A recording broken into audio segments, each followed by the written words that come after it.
ఈ మా అమ్మ కవితలో ఆయన వారి తల్లి గారిని పార్వతీదేవితో పోల్చారట. మా అమ్మ మహాగౌరి అని చూస్తున్నారు కనుక, అంటే తల్లిని పార్వతితో పోల్చడం అంటే తండ్రిని పరమేశ్వరుడితో పోల్చడం అంటే. కాబట్టి తల్లిదండ్రులను పార్వతీ పరమేశ్వరుడుగా సంపాదించే సంస్కారం ఏదైతే ఉందో అది మా ఆయన మొదటి కవితలోనే మనం కనపడం. రెండవ కవిత అమ్మ అనే కవిత ఉంది.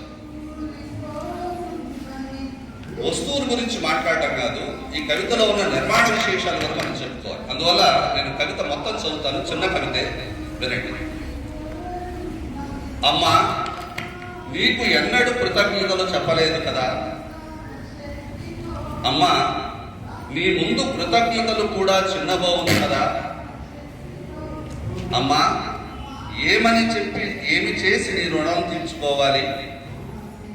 అమ్మా, నిన్ను కంట తడి పెట్టకుండా చూసుకుంటే చాలు కదమ్మా.